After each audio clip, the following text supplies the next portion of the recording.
Makanya anggaran kami support betul. Makanya nanti kami akan bersinergi, berkolaborasi dengan BNN.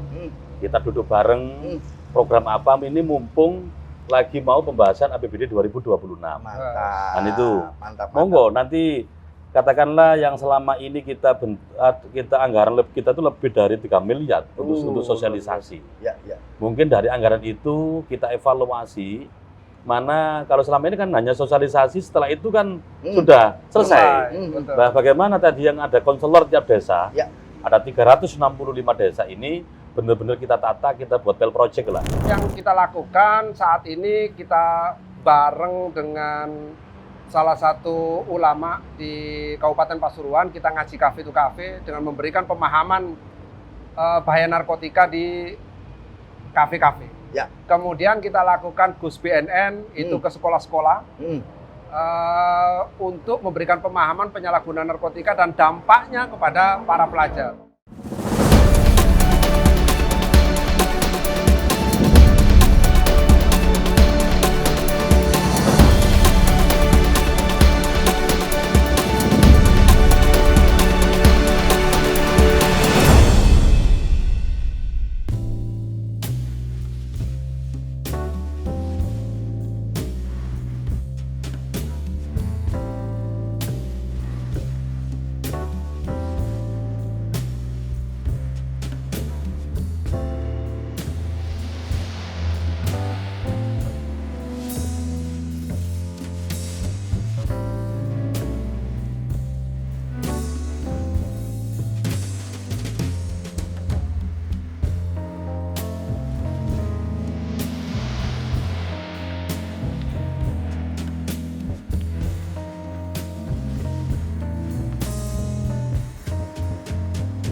Assalamualaikum warahmatullahi wabarakatuh. Salam sejahtera bagi kita semua.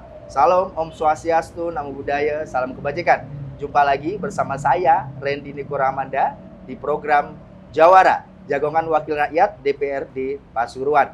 Genderang perang terhadap narkoba terus ditabuh oleh seluruh pihak di Kabupaten Pasuruan, tak terkecuali oleh BNNK dan DPRD Kabupaten Pasuruan. Untuk tahu lebih jauh mengenai bagaimana kondisi terkini peredaran narkoba di Kabupaten Pasuruan, langsung saja kita sapa Ketua DPRD Pasuruan, Bapak Samsul Hidayat, dan Kepala BNNK Kabupaten Pasuruan, Bapak Mas Duki. Selamat sore, Pak. Sore, Mas Hendy. Baik, langsung sebelum saya tanya ke Pak Ketua, saya tanya ke Pak Mas Duki dulu. Monggo. Pak, mohon izin Pak, bagaimana sih kondisi terkini peredaran narkoba di Kabupaten Pasuruan? Ya, kondisi terkini sebenarnya di Pasuruan ini sudah ada beberapa orang yang ditangkap, terus kemudian dilakukan asesmen di BNNK Pasuruan sebanyak 180 orang sampai sekarang. Dan itu yang perempuan juga ada, yang anak-anak juga ada. Sehingga kalau anak-anak kita libatkan Bapas dalam rangka melakukan asesmen dimaksud. Nah, dengan banyaknya orang yang diasesmen di BNNK Pasuruan, berarti penyalahgunaan narkotika itu makin juga harus ekstra dalam rangka lakukan penanganan itu, baik sosialisasi, rehabilitasi, dan pemberantasan. Dan ini sering kita lakukan kegiatan-kegiatan dimaksud dalam rangka mempersempit ruang gerak penyalahgunaan narkotika di wilayah Pasuruan. Baik, dari data-data tersebut, yang paling dominan yang membuat mereka terjerumus ke narkoba itu seperti apa, Pak, sebenarnya? Yang paling dominan narkotikanya atau sebab masuknya? Sebab masuknya, Pak. Kebanyakan yang ditangani oleh BNNK Pasuruan ini, yang pertama masalah keluarga, yang kedua stres, ketiga masalah pekerjaan.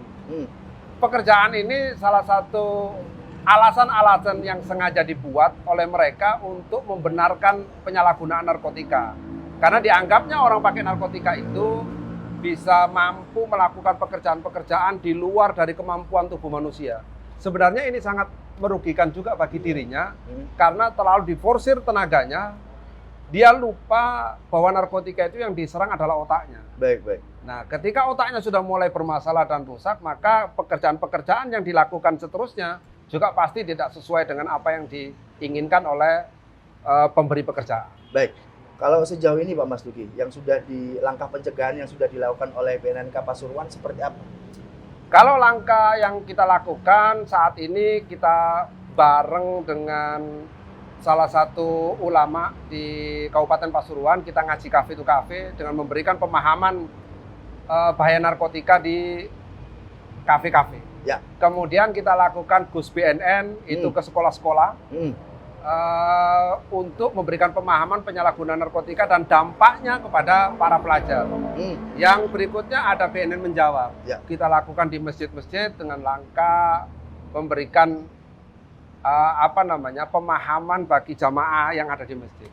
Berikutnya kita bentuk desa bersinar. Nah, desa bersinar ini ada IBM, intervensi berbasis masyarakat. Baik. Nah, intervensi berbasis masyarakat ini kami latih 5 agen pemulihan yang bisa memulihkan masyarakat yang sudah terlanjur pakai narkotika, nggak perlu lagi ke tempat rehab, nggak perlu ditangkap oleh BNN atau polisi, tapi bisa direhabilitasi oleh masyarakat itu sendiri. Namanya intervensi berbasis masyarakat. Baik. Nah, ini kami buat 1 tahun itu 1 desa, Pak Ketua. 1 tahun 1 desa. Nah, saya punya keinginan gimana kalau seandainya 365 desa itu kita bentuk agen pemulihan dalam 1 tahun, walaupun 1 desa 1 agen pemulihan. Iya, kalau tidak, kita butuh 365 tahun untuk punya agen pemulihan di desa. Iya kan? Berarti setahun hanya 1. Karena 1 tahun hanya 1, sehingga saya bisa mengalahkan penjajahan Belanda yang 350 tahun.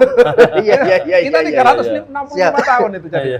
Sehingga nanti saya punya akselerasi atau percepatan dalam penanganan narkotika di tingkat desa dengan agen pemulihan 1 desa 1 agen pemulihan per tahun. Barangkali nanti Pak Ketua bisa mendukung itu. Mantap. Siap. Satu lagi Pak, sebelum saya beralih ke Pak Ketua. Kalau melihat data, korbannya kan tidak hanya dewasa. Ya. Ada puluhan yang anak-anak. Bagaimana BNNK mengedukasi remaja dan anak-anak ini supaya tidak terlalu dalam terjerumus atau bahkan mengeluarkan mereka dari lingkungan itu. Seperti apa? Kita banyak melakukan kegiatan-kegiatan sosialisasi di tingkat SMA, terus kemudian kemarin kita ada RTS namanya, Remaja Teman Sebaya Anti Narkotika, yang nantinya dia masuk ke circle-circle-nya masing-masing untuk memberikan pemahaman-pemahaman di circle-nya masing-masing. Baik. Tetapi yang tidak kalah penting, kita ini harus masuk ke SD dan TK dengan paling tidak menyanyikan Mars BNN, karena alam bawah sadar mereka itu akan terbangun ketika sering mendengar. Sama halnya dulu kita itu takut duduk di atas bantal. Kalau kita dulu takut duduk di atas bantal, kenapa? Takut bisulan. Nah, kenapa kita nggak memberikan pemahaman itu sekarang kepada anak-anak? Jangan pakai narkotika, nanti gila misalnya. Jangan pakai narkotika, nanti masuk penjara. Jangan pakai narkotika, cepat mati misalnya. Nah, ini harus diberikan pemahaman-pemahaman demikian. Sama halnya dulu kita kalau yakin. Ingat nggak kita kalau sesak BAB, terus kemudian kita pegang batu begini tuh. Iya kan? Sugesti ya itu. Sugestinya padahal tiba-tiba nggak sesak BAB-nya hilang gitu. Nggak kebelet lah, ibaratnya begitu, nggak kebelet. Dengan pegang seperti ini karena kita yakin. Nah, persoalan kita adalah yakin nggak bahwa narkotika ini bisa kita tangani bersama. Gitu. Nah, makanya kita harus meyakinkan bersama, setiap stakeholder harus yakin itu, jangan sampai begitu kita melangkah cemoohan ada, melangkah cemoohan ada gitu kan. Sehingga kita mau kalau kami tetap aja apapun yang disematkan ke kami tetap kita lakukan. Penanganan narkotika itu kita maknai sebagai ibadah kita. Baik. Pak Ketua DPRD, Pak Samsul Hidayat, isu narkoba di Kabupaten Pasuruan ini sangat luar biasa. Nah, bagaimana DPRD Kabupaten Pasuruan memandangnya seperti apa? Terima kasih Mas Hendy. Jadi yang pertama, kami mengucapkan terima kasih dari BNN yang sudah melakukan beberapa program kegiatan sampai dilakukan pemberantasan. Kemudian yang kedua, kami juga berterima kasih pada Kapolres dan Kapolresta yang juga melakukan hal yang sama. Baik. Memang dengan data yang ada, kami sangat miris melihat penggunaan narkoba ini sudah tidak hanya menyerang orang dewasa, termasuk anak-anak dan perempuan. Nah, ini menjadi perhatian kita betul, sehingga ada beberapa program kegiatan yang kami lakukan bersama pemerintah daerah. Ini ada 3 dinas, ada Dinas Pemuda dan Olahraga, khususnya di Dinas Kepemudaan, kemudian di Bakesbang Dinmas. Ini melakukan sangat banyak program kegiatan, khususnya masalah sosialisasi dengan yang berbeda. Contoh misalkan Dinas Kepemudaan, Dinas Pemuda dan Olahraga, dalam hal ini bidang kepemudaan itu sasarannya itu pada anak-anak sekolah, kepada pemuda, baik itu ormas dan sebagainya. Ini. Kemudian kalau yang Bakesbang itu berada sasaran orang tua masyarakat lah. Ini. Baik. Kalau melihat saat ini urgensi pemberantasan penyalahgunaan narkoba di Kabupaten Pasuruan ini kan sangat dominan. Nah, menurut Pak Ketua, apa langkah yang harus dilakukan oleh pihak-pihak terkait agar memaksimalkan upaya yang telah dilakukan? Memang sebagaimana yang disampaikan oleh tadi itu oleh Kepala BNN, bahwa memang harus ada pemberantasan. Dan ini bisa kita lihat, kebetulan saya orang Gempol, tetangga saya, desa sebelah, itu juga kalau di Gempol itu dikatakan sebagai kampung narkoba. Alhamdulillah setelah adanya langsung pemberantasan yang diawali oleh BNN, kemudian ditindaklanjuti oleh Kapolres, sehingga turunnya sangat drastis. Sudah ditindaklanjuti ya Pak ya, luar biasa berarti. Makanya perlu adanya contoh yang lewat pemberantasan tadi itu. Baik.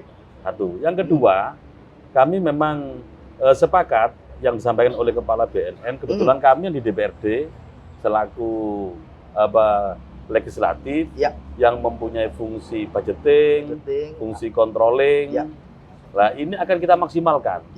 Bagaimana yang niat baik dan ini dianggap sangat penting untuk dilakukan di Kabupaten Pasuruan, katakanlah konselor masing-masing desa. Baik. Itu nanti insya Allah akan kami support melewat program yang mana nanti itu bisa ditaruh di dinas kepemudaan ataupun yang lain. Baik. Yang penting ini bisa terwujud. Oke. Baik. Kalau dari sisi aturan Pak, itu kan bidangnya Pak Samsul Hidayat. Akan ada rencana perda khusus atau seperti apa Pak untuk penanggulangan pemberantasan narkoba ini?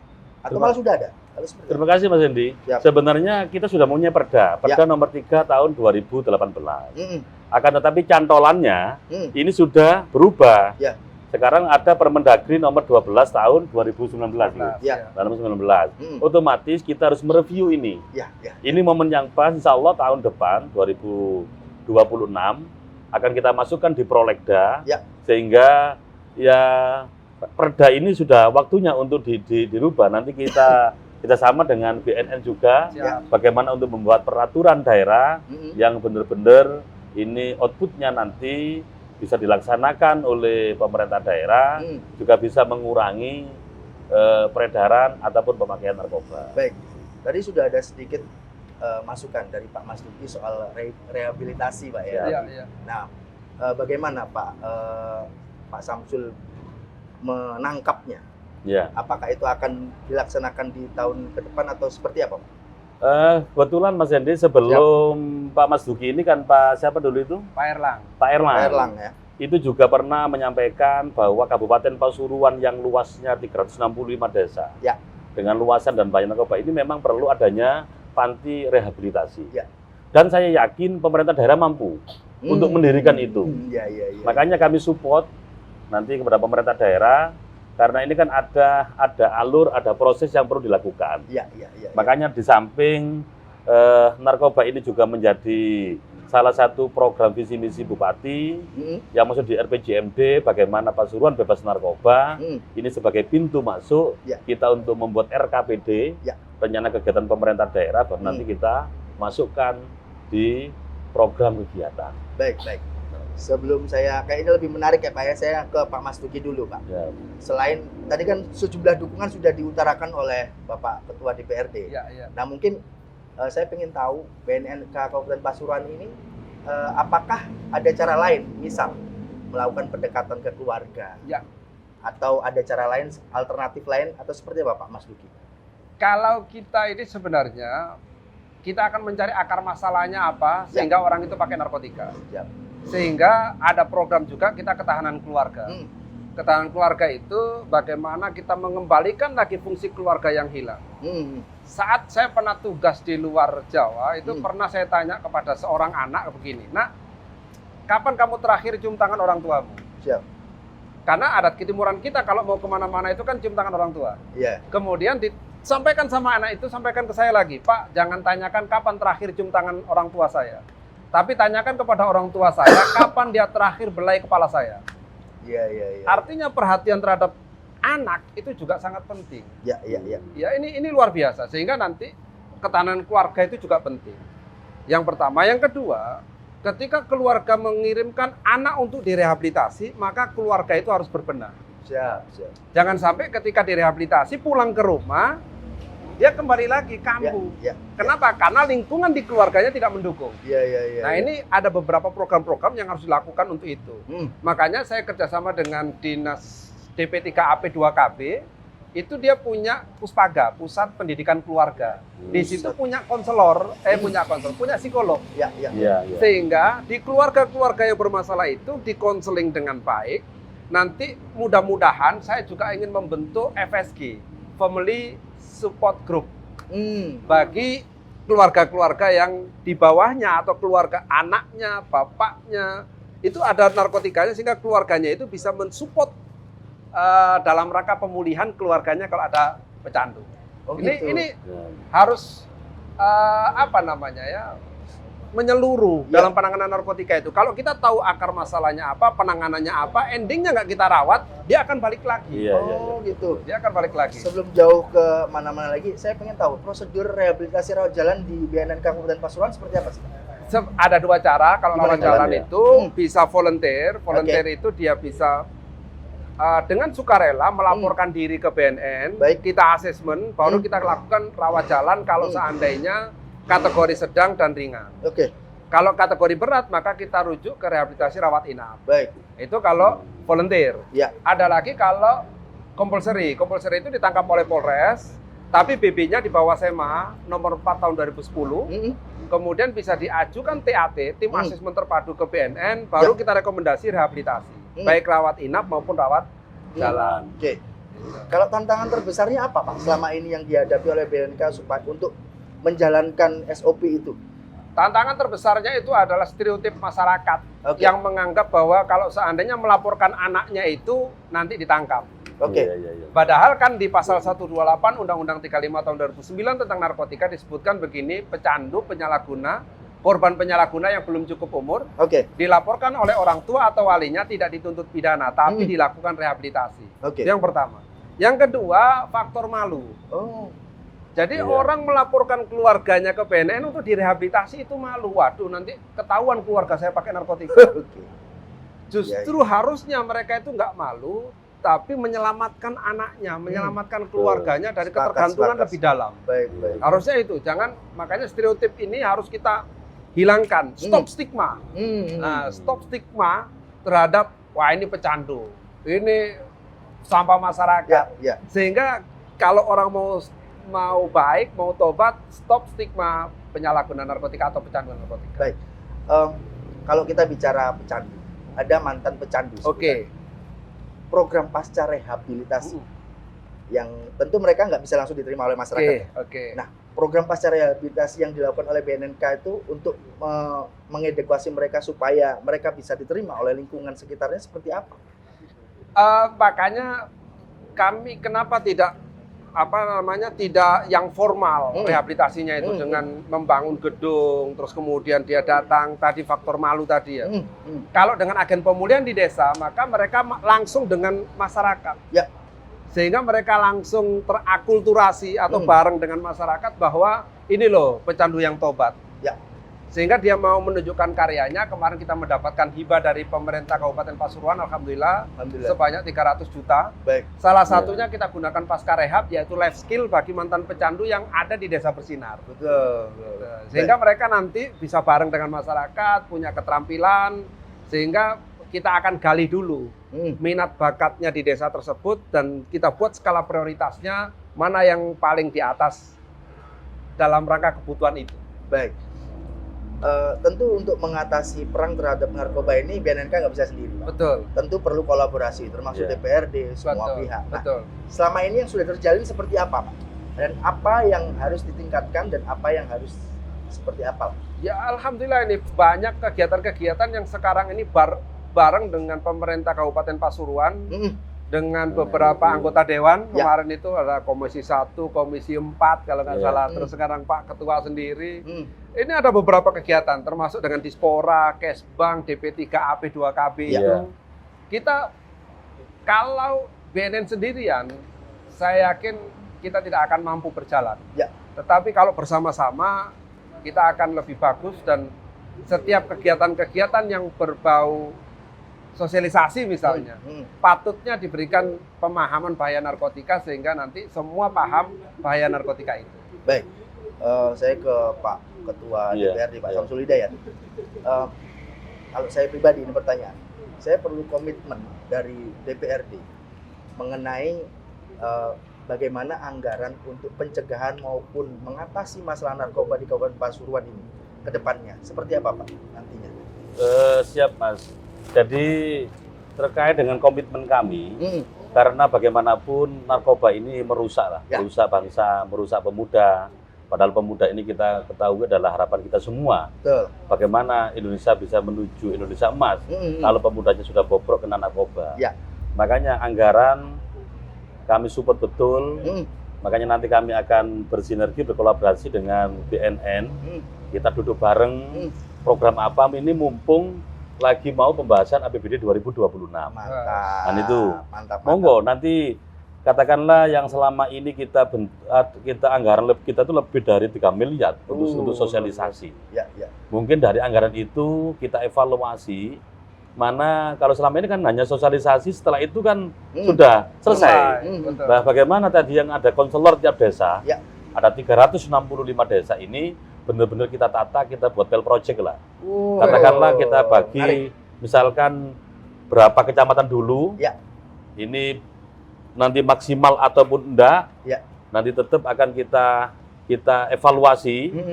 Kalau memang ini berhasil, kita langsung kita berbanyak. Itu. Menarik ya. Jadi kalau memang selama ini kan sosialisasi kita itu kan hanya kami lihat ini ternyata kan tidak bisa mengurangi secara signifikan. Secara signifikan. Lah mungkin dari anggaran ini nanti kita alihkan ke yang lain. Tetapi dalam rangka untuk pencegahan, pengurangan baik itu peredaran ataupun kecanduan narkoba tadi itu. Baik, kalau Pak Samsul Hidayat melihat perlu keterlibatan sekolah, organisasi masyarakat atau tokoh masyarakat tidak untuk pencegahan ini? Selama ini yang kita lakukan ini memang dari semua aspek masyarakat, karena kita merasakan bahwa terkait narkoba ini bukan hanya tanggung jawab pemerintah daerah, tapi tanggung jawab kita semua. Jadi semua stakeholder, semua kayak di sekolah, kemudian masyarakat, semuanya kita libatkan. Baik. Nah, gitu. Kalau tadi kan sudah tokoh masyarakat sudah, apakah perlu mengajak juga ulama-ulama? Kita pakai pendekatan agama, perlu tidak, Pak Samsul? Selama ini juga sudah kita lakukan. Tadi yang disampaikan oleh BNN, karena ngapunten Mas Randy, memang BNN ini anggarannya sangat-sangat minimalis. Minimalis. Tetapi saya berterima kasih betul pada Pak Mas Duki dan semua staf. Jadi mereka itu hanya karena panggilan nurani untuk bagaimana Kabupaten Pasuruan ini secara berangsur-angsur hilang dari pengaruh bahaya narkoba. Jadi tidak melihat itulah. Ini jalan terus. Saya lihat itu luar biasa. Kalau kami dengan MUI, kemudian dengan PCNU, baik Bangil ataupun Kabupaten Pasuruan, ya sama. Terus kita lakukan komunikasi dengan Muhammadiyah bersama. Baik. Sebelum saya tutup Pak, pertanyaan terakhir ke Pak Samsul. Arti kemerdekaan sejati dalam konteks bebas narkoba, menurut Pak Samsul seperti apa? Kebebasan, kemerdekaan sejati artinya kita tidak hanya terbebas dari penjajah. Baik. Akan tetapi bagaimana generasi muda kita yang menjadi harapan kita bersama ini juga terbebas dari narkoba, bahaya narkoba. Baik. Karena bagaimanapun bahaya narkoba ini sangat merusak, otomatis akan merusak generasi muda. Ya. Justru kemerdekaan yang sejati adalah kebebasan para pemuda kita, generasi muda kita dari bahaya narkoba. Baik. Baik. Pertanyaan terakhir Pak Mas Duki mengenai pentingnya kolaborasi, melakukan edukasi ke tingkat sekolah. Apakah itu penting dilakukan atau ada alternatif lain yang dicanangkan oleh BNNK? Sangat luar biasa dan penting kolaborasi seluruh elemen masyarakat atau stakeholder. Karena tanpa adanya dukungan dari masyarakat atau dukungan dari pemerintah daerah, dukungan dari tokoh agama, tokoh dan seluruhnya, ya, itu akan mustahil program ini akan berjalan dengan baik. Baik. Karena semua hal kalau dilakukan bersama-sama akan menjadi ringan. Baik. Dan kita perlu komitmen bersama memang. Baik. Dari siapapun itu perlu komitmen bersama. Karena di tahun 2045 kita akan menuju Indonesia Emas. Baik. Bagaimana kita akan menuju Indonesia Emas sementara bonus demografi saat ini kita diganggu oleh penyalahgunaan narkotika. Karena nanti para otak-otak generasi muda itu kalau terpengaruh dengan narkotika bawaannya kriminal aja. Kriminalitas sangat tinggi karena itu akan berbanding lurus ketika narkotika merajalela, kriminalitas akan makin tinggi. Baik. Dan Indonesia Emas susah akan tercapai di tahun 2045 kalau pemudanya pakai narkotika. Baik. Mohon izin Pak Ketua, saya mohon jenengan sampaikan pesan dan ajakan kepada generasi muda Kabupaten Pasuruan untuk menanggulangi bersama-sama dan merdeka dari narkoba. Monggo. Waktunya 1-2 menit. Terima kasih sahabat muda dan pemirsa semuanya. Mari kita isi kemerdekaan ini dengan hal-hal yang positif, khususnya bagi pemuda bahwa kemerdekaan sejati tidak hanya kita terlepas dari penjajahan, akan tetapi kemerdekaan sejati adalah bagaimana generasi muda kita semua, masyarakat kita semua terbebas dari bahaya narkoba. Bahwa generasi muda adalah harapan kita bersama, bagaimana untuk tahun-tahun berikutnya, untuk kemajuan Indonesia adalah di tangan pemuda. Mari kita isi kemerdekaan ini dengan belajar yang giat, bekerja yang keras, kita jauhi narkoba, insya Allah Indonesia akan maju dan sejahtera. Terima kasih. Monggo Pak Mas Duki. Ya, Dulu Inggris susah untuk menaklukkan Cina. Kemudian Inggris memberikan candu kepada Cina, maka dikenal dengan Perang Candu. Dan baru saja Hong Kong bisa terbebas dan merdeka dari persemakmuran Inggris. Artinya candu bisa menguasai sebuah negara. Makanya negara lain kalau mau menjajah sebuah negara lain, berikanlah narkotika, maka akan menguasai negara itu. Saya yakin semua masyarakat yang ada di Indonesia, terutama Pasuruan, tidak ingin wilayahnya rusak gara-gara narkotika. Kita dikenal dengan wilayah agamis, wilayah santri, dan semua hal yang baik itu tersematkan di Kabupaten Pasuruan. Dan mudah-mudahan ini tidak akan terganggu dari maraknya narkotika yang ada di Kabupaten Pasuruan. Sehingga kita berharap seluruh lapisan masyarakat, stakeholder yang lapisan paling bawah, kita bareng-bareng dalam rangka penanganan penyalahgunaan narkotika di wilayah Kabupaten Pasuruan bersama BNN. Terima kasih. Terima kasih Pak Mas Duki dan Pak Samsul Hidayat. Baik Tribuners, itu tadi bincang santai saya bersama Ketua DPRD Kabupaten Pasuruan, Bapak Samsul Hidayat, dan Kepala BNNK Kabupaten Pasuruan, Bapak Mas Duki. Semoga bisa diambil hikmah dan manfaatnya. Sebelum saya tutup, jangan lupa untuk terus menonton podcast Jawara. Jagongan Wakil Rakyat DPRD Kabupaten Pasuruan di channel YouTube Harian Surya dan Tribun Jatim Network. Saya Randy Nukur Ramanda, pamit. Assalamualaikum warahmatullahi wabarakatuh.